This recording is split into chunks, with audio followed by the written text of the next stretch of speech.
دوستو یہ کہانی آج سے 5 برس پہلے کی ہے، تو آئے شروع کرتے ہیں۔ میرا نام صدف ہے اور میری عمر اس وقت 25 سال ہے۔ یہ تب کا واقعہ ہے جب میری عمر 20 سال تھی اور میں اپنی جوانیوں کی سیڑھیوں پر قدم رکھ چکی تھی۔ ان دنوں میں میرے پاپا کی ٹرانسفر پکی پکی لاہور میں ہو گئی تھی، تو ہم لوگ بھی سیالکوٹ سے لاہور آگے تھے۔ بابا ریلوے میں اعلیٰ افسر تھے، تو انہوں نے لاہور میں ہی ایک نئی بننے والی کالونی میں ایک بنا بنایا گھر خرید لیا۔ گھر کو بنے ہوئے 1 سال سے زائد عرصہ گزر چکا تھا، لیکن ابھی تک کسی کے استعمال میں نہ آیا تھا۔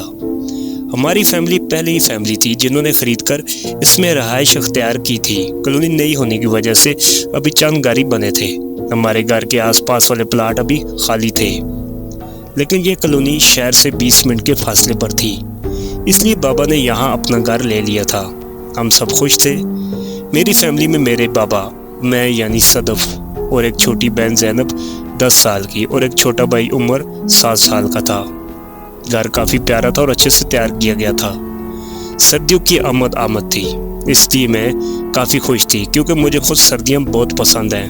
گھر شفٹن کے بعد میں یہاں پنجاب یونیورسٹی میں ایڈمیشن لے لیا تھا اور چھوٹے بہن بھائیوں کا بھی بابا نے نئے اسکول میں ایڈمیشن کروا دیا تھا۔ ان کو وین لگوا دی تھی جبکہ میرے پاس اپنی گاڑی تھی۔ میں اسی سے یونیورسٹی جاتی تھی۔ سب لوگ خوش تھے اور اچھا ٹائم گزر رہا تھا۔ پھر وہ سب شروع ہوا جو میری زندگی کا ایک دردناک دور ہے، جو میں آج بھی محسوس کرتی ہوں۔ ڈر اور خوف سے کانپ جاتی ہوں۔ اس رات سردیوں کی پہلی بارش تھی، کیونکہ آج صبح ہی آسمان پر بادل چھائے تھے اور بالآخر وہ شام کو بوندا باندی کی صورت میں برسنا شروع ہو گئے۔ مجھے بارش بہت پسند تھی اور پھر وہ بھی سردیوں کی۔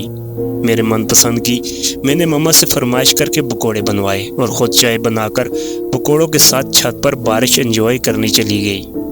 مما نے روکا بھی کہ بیٹی اس ٹائم چھت پر مت جاؤ، مغرب کے بعد ایسے اکیلے چھت پر نہیں جاتے، پر میں کہاں سننے والی تھی۔ میں نے اس دن بلیک ریشمی سوٹ پہنا ہوا تھا جو بہت باریک تھا۔ دوپٹہ تو میں پہلے ہی گھر میں نہیں لیتی تھی، تو اس ٹائم بال ذرا کھول کر بارش کو صحیح سے انجوائے کر رہی تھی۔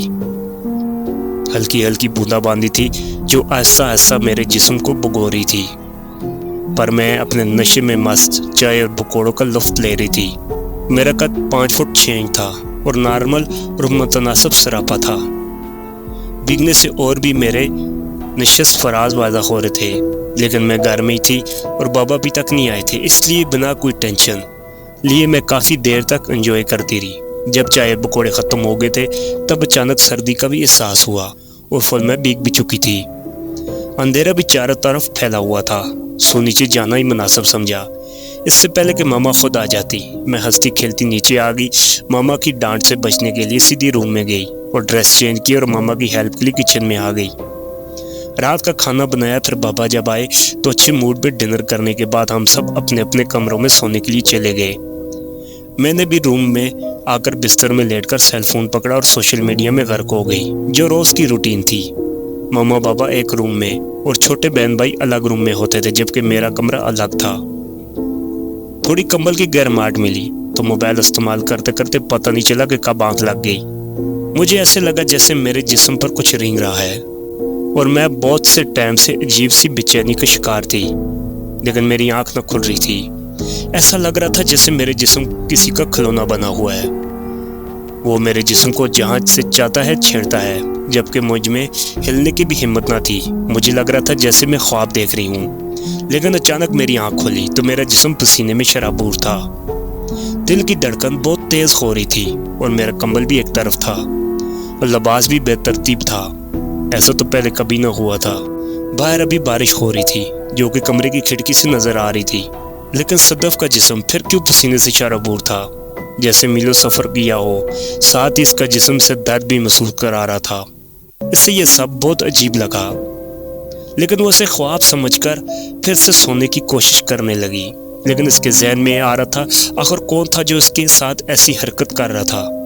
یہ سوچتے سوچتے صدف کی دوبارہ آنکھ لگ گئی تھی۔ وہ فطری طور پر ڈرنے یا خوف زدہ ہونے والی نہیں تھی، اس لیے اس نے اس موقع کو زیادہ سر پر سوار نہ کیا اور صبح جب اٹھی تو وہ رات کے واقعے کو بھول چکی تھی۔ صبح اٹھ کر جب وہ یونیورسٹی جانے کے لیے تیار ہو رہی تھی تو اسے اپنے پیٹ پر عجیب طرح کے نشان ملے۔